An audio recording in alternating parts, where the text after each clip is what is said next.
In the months leading up to the invasion of Europe, a quiet revolution unfolded inside American training camps. Far from the beaches, tanks, and artillery that would soon define the war, there was no thunder of guns here, no clash of steel, only the crackle of radio static drifting between rows of soldiers kneeling in the grass, practicing words that would soon guide entire battles. It was the sound of the SCR-300, a weapon with no barrel, no muzzle flash, no recoil, yet destined to reshape the face of modern warfare. The SCR-300 weighed just over 30 pounds, a rectangular pack slung over a soldier's shoulders with a flexible antenna rising above his helmet. At first glance, it looked too simple, too small to matter in a war filled with tanks, heavy bombers, and artillery. But appearances hid its true power. The SCR-300 gave a single infantry squad the ability to speak instantly across miles, to call for support, coordinate movement, or adjust fire in the time it took to inhale. This was unheard of in 1943. It was a violation of every assumption the Germans held about how fast an army could move. American officers who saw early demonstrations of the SCR-300 realized immediately that it was not a convenience, it was a weapon, a force multiplier disguised as a backpack. Because for the first time in history, a squad leader could speak directly to a platoon commander, a platoon could reach a company, a forward observer could summon artillery in seconds, and an infantry group pinned down in hedgerows could call tanks or aircraft without sending a runner sprinting through machine gun fire. The technology was new, barely tested, but its implications were enormous. Until then, battlefield communication for most armies still lived in the age of wire lines, flags, whistles, and shouted orders. The German army relied heavily on field telephones, wire networks, and messengers. Their radios existed, but they were large, delicate, limited in range, and often reserved for higher command levels. A German infantry platoon might go an entire fight without speaking to its supporting artillery except through slow, indirect channels. American squads, by contrast, were about to enter a war connected by an invisible nervous system. The SCR-300 was born from American engineering driven by the need to streamline communication across chaotic battlefields. The engineers at Motorola and the Signal Corps crafted a device that could survive mud, rain, shock, and the screaming confusion of combat. Its range of 3 to 5 miles seemed small on paper, but on a battlefield choked with forests, hedgerows, and towns, it was enough to reach anyone who mattered. American squads trained relentlessly with the new radios, learning how to talk not just fast but clearly, how to pass coordinates, how to call in fire support, how to adjust to changing conditions in seconds. Soon they moved across training fields like one organism, swift, reactive, interconnected. German observers during later battles would write of these moments, recalling what they saw in Normandy. They moved as if one brain commanded 1,000 legs. But the roots of that shock lay here, months before the landing, when American infantry learned that their voice could summon the full weight of the United States Army. The radio opened a door into a new way of thinking about war. Before radios, a commander could influence a battle only where he physically stood. With the SCR-300, he could be everywhere at once. Orders spread like electricity across the field, turning squads into extensions of a much larger will, instead of fragments acting alone. This change happened quietly and without the drama of a new tank or aircraft. It happened the first time a squad leader whispered coordinates into a handset, and artillery answered within seconds. It happened the first time a platoon halted an enemy counterattack by calling a supporting unit that in earlier wars would have taken minutes or hours to reach. It happened every time a sergeant pressed the transmit switch and knew that someone miles away heard him clearly even under fire. But the real impact of the SCR-300 became visible only when American forces began rehearsing for the invasion of Normandy. During large-scale exercises, the radios stitched together units that had never before been able to operate with such unity. Squads coordinated flanking maneuvers. Company commanders redirected entire lines of advance while still under simulated enemy pressure. Liaison with tanks became fluid, intuitive, immediate. The radios turned chaos into choreography. It was a kind of communication the German High Command never imagined that the Allies would possess. Not because the Germans lacked intelligence, but because their own doctrine assumed that infantry coordination must always lag behind the speed of battle. They believed in the natural friction of war, the fog, the breakdown of orders, the isolation of small units. They believed this because it had always been true, until now. On the eve of D-Day, the SCR-300 was distributed widely across American formations, each battalion receiving dozens of sets, each company integrating radio men directly into their structure, and each squad learning that their voice was now a weapon as vital as their rifle. The Germans prepared to defend Normandy with minefields, with machine guns, and with pre-registered artillery lines. They fortified villages, hedgerows, and coastlines, but they did not prepare for an enemy whose squads could coordinate faster than their entire battalions could react.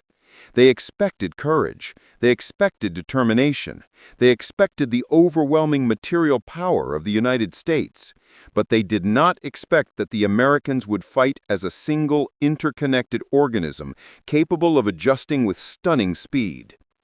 The silent revolution of the SCR-300 was almost invisible to those who did not understand it, yet in the dark hours before the assault, its antenna rose like thin spears above American helmets, ready to transmit the messages that would break German defenses not through brute strength, but through precision timing and a unity of movement no army had ever achieved before. The radios hummed, the static whispered, and somewhere far across the channel, German commanders, unaware of what had changed, prepared their defenses against an enemy they still believed they could understand. They had no idea that the Americans were about to fight the war at a speed Germany had never seen before, and that speed would come from a 30-pound box carried quietly on the back of a single soldier. The invasion of Normandy began in chaos. Wind, rain, tide, and fire crashing together in a single violent dawn. But through all the noise, through all the confusion, a quiet thread stitched the American assault into something the Germans had never faced before. Every few seconds, somewhere on the beaches or in the hedgerows or inside the burning villages of Normandy, a click sounded on a handset, and a voice cut through the storm of battle, clear, calm, precise. It was the voice of the SCR-300, and wherever it spoke, American units moved with a speed and unity that stunned German commanders. Even on the first day, the radio changed everything. The beaches were supposed to be killing grounds, zones where units lost cohesion, where officers lost control, where small groups fought isolated and blind. That was the German expectation. It was the expectation built into their defensive plan. Separate the Americans, overwhelm them with fire, break the attack before they could form up. But the radios refused to let the Americans stay broken. The moment a squad leader crawled out of the surf, dragged himself behind a steel hedgehog and keyed his handset, his words reached other squads, commanders, engineers, tanks, and naval gunfire teams offshore. And in those first minutes, when everything seemed on the edge of disaster, those words began to pull the assault together across Omaha Beach. Platoon leaders shouted into their handsets, requesting suppressing fire, adjusting movement, and coordinating with units they could not even see through the smoke. One squad, pinned down behind a shingle bank, called for a machine gun team 50 yards away. Another called for engineers to breach the wire. Another reached a Sherman tank commander who had just managed to get his vehicle off the landing craft and climb up the sand. The tank slewed its turret, fired a shell into a German strongpoint, and the squad ran forward. Seconds later, a different squad called the same tank, asking for smoke. The tank laid it instantly so they could cross open ground. All of this happened within a minute. German soldiers inside the concrete bunkers watched with disbelief. They had fought Americans in North Africa and Italy. They knew the Americans were brave, aggressive, well-equipped, but nothing had prepared them for this, for infantry squads that regrouped almost instantly, for platoons that shifted direction in seconds, for companies that seemed to flow around obstacles instead of breaking against them. The Germans had expected to fight units blinded by confusion. Instead, they fought a creature that adapted like water to every contour of the battlefield, moving with one will. German reports describe it again and again. They react faster than we can fire. They move before we can adjust. They fight as if connected by a single brain. The deeper the Americans pushed into Normandy, the more this became true. In the hedgerow country, the Bocage slowed tanks, blocked lines of sight, trapped infantry, and turned every field into a miniature fortress, perfect for German ambush tactics. But the Americans countered with radios. The SCR-300 turned hedgerow fighting from a series of isolated skirmishes into a continuous coordinated assault. When a squad leader bumped into a German machine gun nest, they did not need to retreat or wait for officers. They simply keyed the handset and gave a quick report. A second squad moved to flank within seconds. A mortar team adjusted its tubes. A tank on a nearby lane slewed its turret or rolled forward a few yards to fire through a gap in the hedgerow. A forward observer several fields away heard the call and adjusted a battery of 105mm guns to drop smoke or high explosive directly onto the German position. The coordination happened so fast that German machine gunners often died before they realized an attack had even shifted direction. A single squad leader with an SCR-300 could direct more firepower in 1 minute than an entire German company could in 10. This stunned German commanders, who still relied heavily on wired telephones and runners, and whose units often fought in fragments once the shooting started. They could not understand how American infantry on opposite sides of a village could converge simultaneously, or how a squad pinned in a ditch could be supported by artillery within 20 seconds, or how Sherman tanks always seemed to arrive at the exact moment they were needed. They assumed at first that the Americans had rehearsed every battle, then believed the Americans were using trickery, then finally accepted the truth. Captured documents later revealed their conclusion. American squads fight faster than our battalions because they talk faster than we can think. The radios turned every small unit into a nerve cell inside a vast battlefield nervous system. An enemy fire point would open up. The message traveled instantly across the net. Units shifted, redirected, converged. The German defenders faced not squads, not platoons, not companies, but a continuously adapting force that seemed to anticipate every weakness. German officers described the sensation as fighting an enemy who saw through walls. American squads moved with such fluidity that German units found themselves outflanked without realizing they had been targeted. One report from a German colonel near St. Lo captured the shock in a single line. Their coordination is unbelievable. We cannot react quickly enough because they have reacted before our orders arrive. The Americans were fighting in a way no German doctrine had accounted for. Not in rigid lines, not in pre-planned formations, but in a flexible, ever-changing pattern guided by constant communication. A sergeant could alter the direction of an entire platoon. A lieutenant could redirect a company without seeing them. A captain could shape the course of battle from behind a hedgerow without exposing himself. It was war conducted at the speed of speech. The SCR-300 did not make Americans braver, but it made their bravery effective. It gave shape to courage, gave timing to aggression, gave unity to movement, and in the dense hedgerows and broken villages of Normandy, that unity became a weapon stronger than any rifle or tank.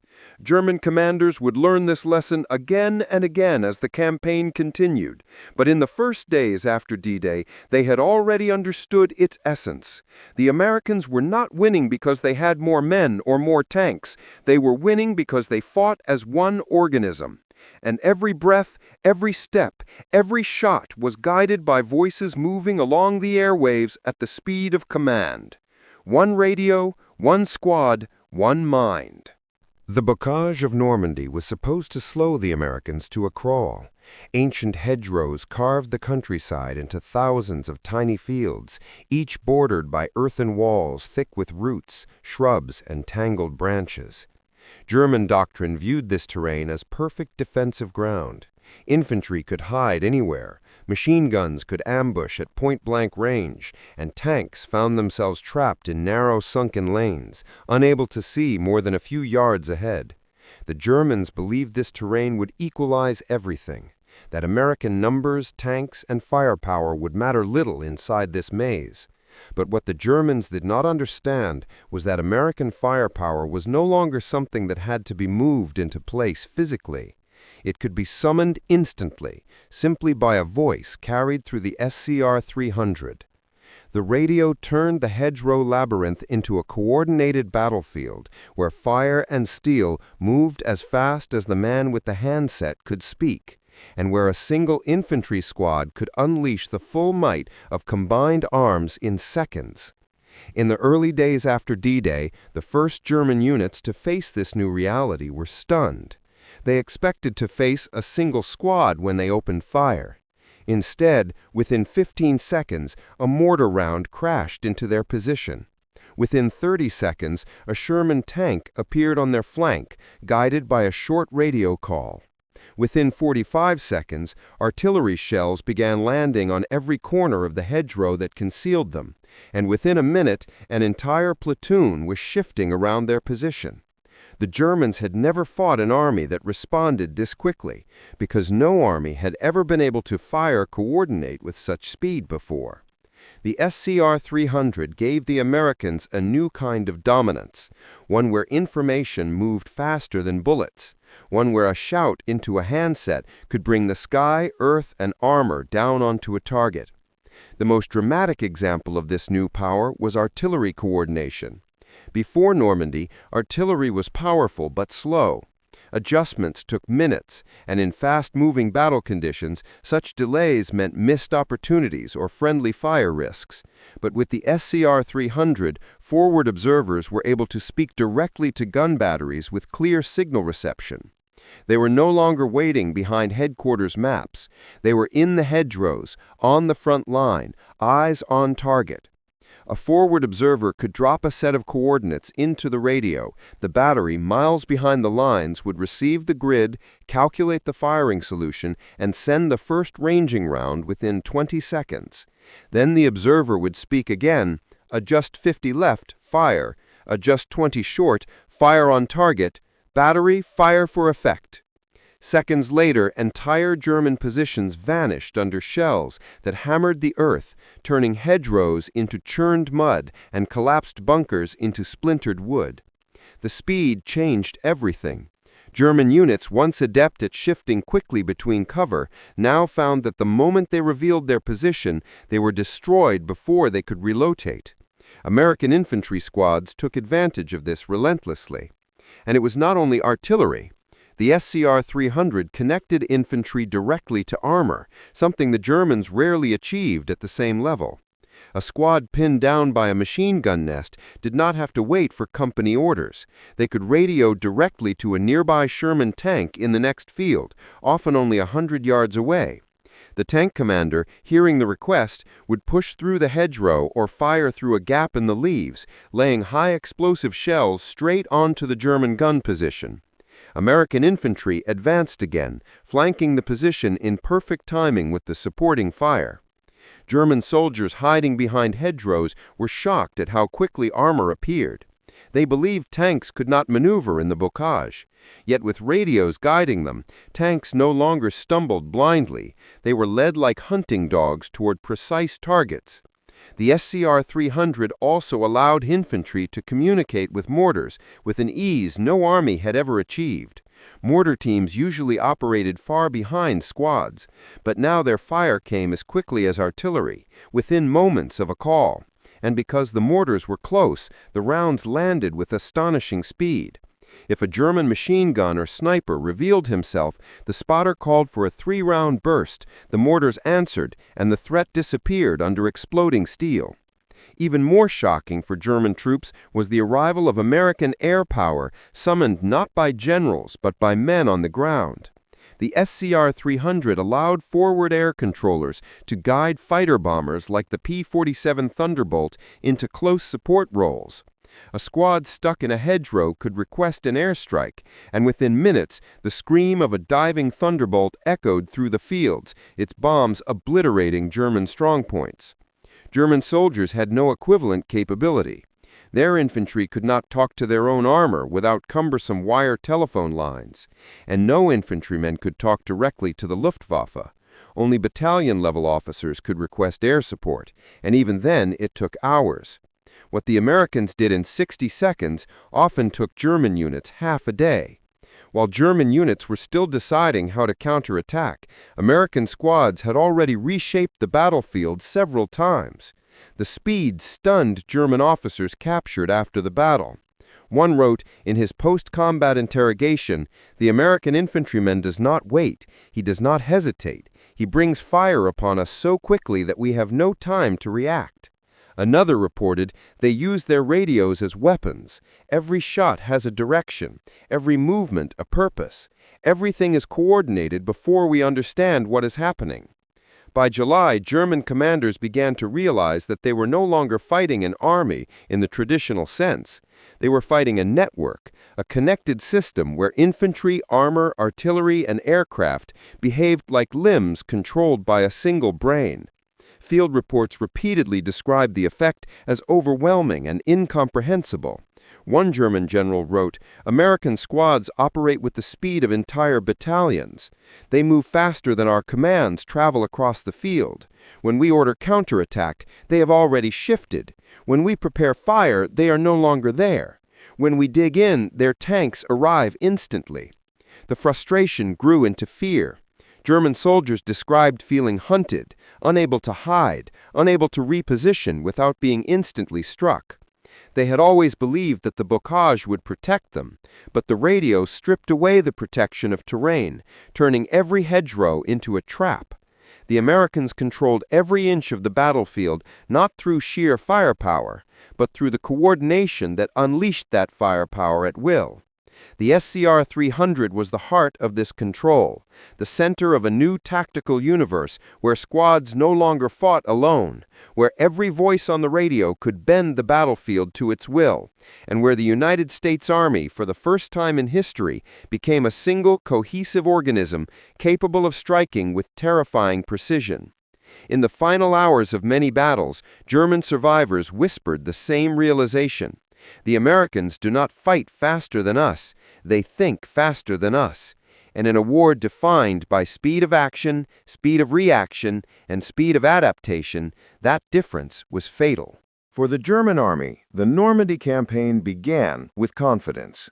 They had faced the Americans before in North Africa and Italy, and while they respected American firepower, they believed they understood their opponent. The Germans expected boldness, determination, and a certain brute force style of attack.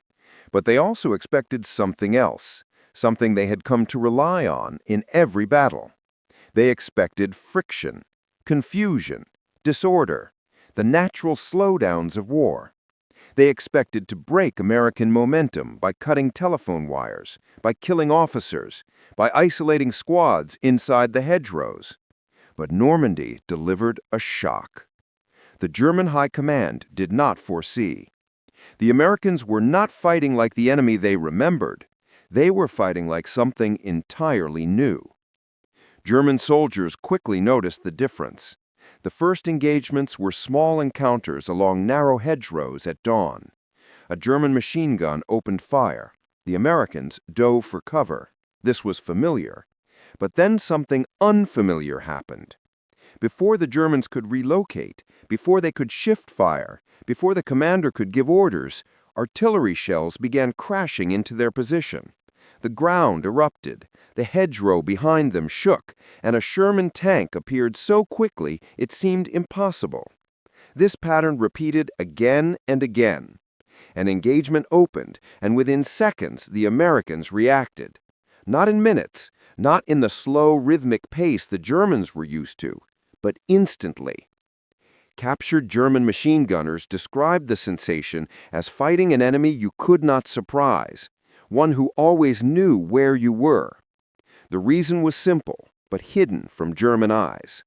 Somewhere nearby, a single American soldier knelt behind a hedgerow, keying a handset on the SCR-300, relaying information straight into the nervous system of the United States Army.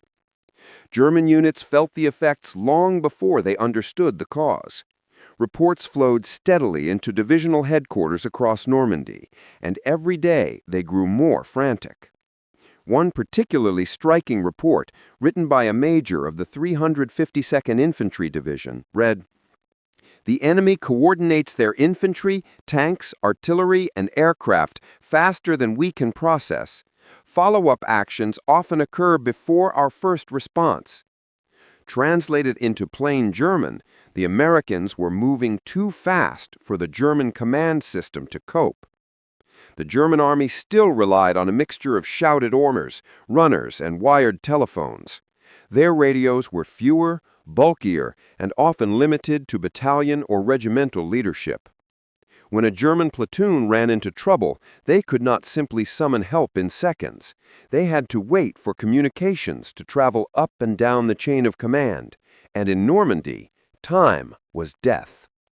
One German lieutenant wrote in his diary, "We prepare a counterattack, but before we complete the order, the Americans have already attacked us again. They seem to know exactly when we begin to move." German commanders soon realized that American squads behaved differently from any infantry they had ever fought. They were not static. They were not tied to predetermined plans. They moved like water, flowing around resistance, shifting direction instantly, bending the battlefield to their advantage. A German officer used a haunting phrase in a post-battle debrief. "The American infantry behaves like liquid. Push them here and they flow there. Push them again and they flow around you." This was not normal behavior for infantry, but it was normal behavior for an army where every squad had a radio, and every radio was a doorway to artillery, armor, and air support. The first time American infantry used their radios to coordinate a rapid, multi-pronged assault, German defenders at a crossroads near Saint-Lô were convinced the Americans had sent an entire battalion at them. In reality, it was a single company using SCR-300 radios to shift squads like chess pieces on a board. German commanders had no counter for this because their own squads could not be repositioned quickly enough. By the time orders arrived, by the time the wires were repaired or the runner returned gasping for breath, the battlefield had changed. The Americans had moved on. The flank had collapsed. Another German report from the 17th SS Panzergrenadier Division captured the helplessness of their situation. "Our men fight bravely, but the enemy moves faster than orders can be delivered. They are able to mass force in minutes. We require hours." Across the front, the same complaint echoed. The Americans were collapsing the German decision cycle. The Germans were always one step behind, reacting instead of acting. German intelligence officers attempted to understand the source of this speed. At first, they blamed pre-planned tactics. Then they suspected coded signals or hidden forward observers. Only later, when captured American equipment was examined, did they grasp the truth. The small backpack-sized SCR-300 was the key. German officers stared at the device with disbelief. A radio light enough for one soldier to carry, clear enough to cut through forest and hedgerow, strong enough to coordinate units across 3 to 5 miles, and simple enough to operate under fire. Such a device did not exist in the German army. Their infantry radios were heavy, unwieldy, prone to failure, and rarely distributed below company level. The Americans had given every squad the one thing the Germans lacked: immediate connection to the rest of the army. By the time German commanders realized this, the damage was irreversible. Once the Americans established a foothold in Normandy, their radio-driven tempo only accelerated. German units attempted to counter by fortifying positions, digging in deeper, setting ambushes, but every time they opened fire, the response came too quickly. A mortar burst here, a Sherman shell there, or artillery flattening their line entirely. The Americans were not faster in body, but in mind. They saw the battlefield sooner, decided sooner, and acted sooner because they were connected by radios that carried decisions at the speed of speech. German generals held briefings trying to find ways to slow the Americans, but their own communication system could not match the tempo. One general famously said during a meeting, "We are fighting an enemy who has stolen time from us." In desperation, German units fell back, hedgerow by hedgerow, village by village, each fight beginning with confidence and ending in confusion, as American squads flowed around them like a force of nature. It was not the sheer weight of American firepower that broke the German defense in Normandy. It was the ability to bring that firepower to bear with frightening speed. Each engagement lasted seconds, not minutes. Decisions that took German officers 10 minutes took American sergeants 10 seconds. And throughout the campaign, one phrase repeated in German reports: they moved as if one brain commanded 1,000 legs. The SCR-300 had done something extraordinary. It had connected the thoughts of ordinary soldiers into a single, fast-reacting organism. The Americans had not become stronger. They had become faster. And on the battlefields of Normandy, speed was a weapon more devastating than any rifle, machine gun, or tank Germany had ever built. By the end of the Normandy campaign, German commanders finally understood the truth that had been staring at them since June. The Americans were not winning because they had more tanks or more artillery or more aircraft. They were winning because they fought at a speed Germany could not match. The SCR-300 had done something no other piece of equipment had ever accomplished. It had erased the natural delays of the battlefield, the fog, friction, and paralysis that every commander since ancient times had been forced to accept. Those delays were gone, replaced by a flow of information so constant and so rapid that the United States Army became the first truly networked force in the history of war. Every squad, every tank, every artillery battery, and every aircraft became a node in a single connected system. Once that system reached critical mass, the battlefield itself shifted. The Germans were fighting an enemy that thought faster, moved faster, and learned faster than any army before it. The implications reached far beyond Normandy. In the weeks after the breakout, American forces advanced across France with a speed that left German officers in disbelief. Armored divisions surged forward, not in rigid formations, but in fluid thrusts, guided by radio updates from scouts. Infantry squads fanned out across fields, calling in airstrikes and artillery at will. Engineers blew obstacles the instant they were identified, and forward observers measured distances in seconds, not minutes. Every mile the Americans advanced was shaped by the quiet crackle of SCR-300 transmissions. Information became the most lethal weapon the Americans possessed, and the Germans found themselves drowning in its consequences. German high command tried desperately to adapt. They reorganized telephone lines, they deployed more signal units, they urged commanders to improvise. But improvisation could not overcome physics. A runner could not outrun radio waves. A field telephone could not operate after a single artillery shell cut the wire. A battalion commander could not coordinate a counterattack when the Americans had already redeployed their forces twice before he even received the message. The war had shifted into a tempo only one side could sustain. The Americans began using tactics that had never existed before, because before the SCR-300, those tactics were impossible. Small units fought with independence that astonished observers. A sergeant in a hedgerow could alter the direction of an entire company by radio. A forward observer could halt a German armored assault by directing fire from multiple batteries. A squad pinned down in a village could summon tanks, aircraft, and artillery in seconds. It was warfare unshackled from the slow machinery of 20th century command. It was the beginning of real-time combat, a term no one had yet invented, but one every American soldier was practicing instinctively. The German army was built on centralized discipline and rigid hierarchical command. It excelled when its leaders had time to maneuver, when orders flowed clearly from top to bottom, when battles followed predictable rhythms. But Normandy shattered that rhythm.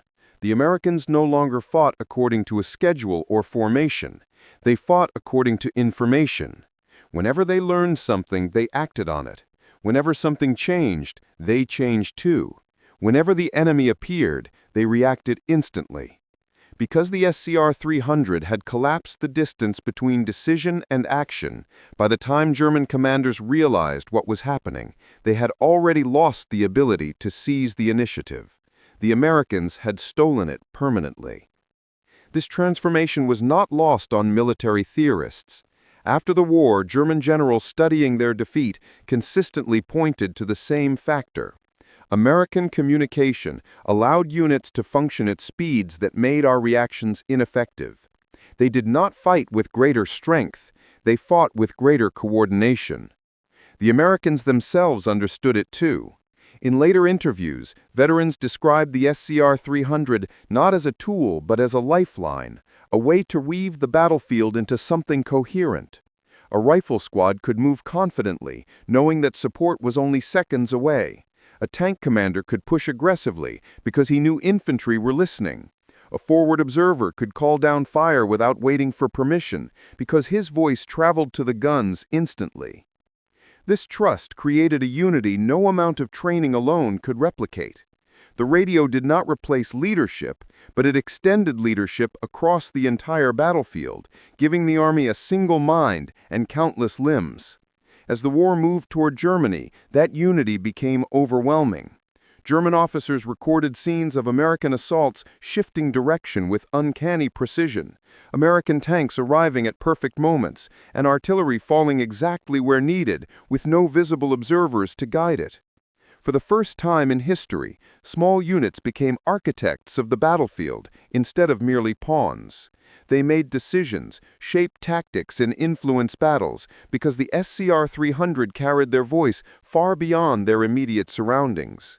It was not simply that the Americans could coordinate faster, it was that they had redefined what coordination meant.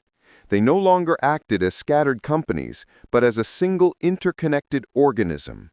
That organism did not tire, did not falter, and did not wait.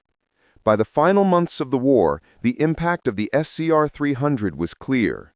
It had become the backbone of modern combined arms warfare, a philosophy in which infantry, armor, artillery, and air power operate not as separate branches, but as one cohesive force. Future generations would refine the idea, but its birth took place not in a laboratory or a headquarters, but in the hedgerows of Normandy, in the hands of young Americans shouting into a radio while bullets cracked over their heads. The SCR-300 became the ancestor of every battlefield network to come. From the Vietnam-era radio nets to the precision-guided coordination of the Gulf War to the digital battlefields of the 21st century. The modern soldier with a headset and a tactical tablet draws a direct lineage from that 30-pound backpack carried through mud and fire by radiomen who often could not see the battlefield they were shaping. They only heard it and spoke into it. But their voices traveled with a power greater than any weapon they carried. When German commanders later reflected on the strange, fluid, unstoppable enemy they had faced, many admitted the same truth. The Americans fought like one mind commanding 1,000 legs, and the SCR-300 was that mind. Its signal pulsing across Normandy, turning chaos into clarity, and infantry into something the world had never seen before.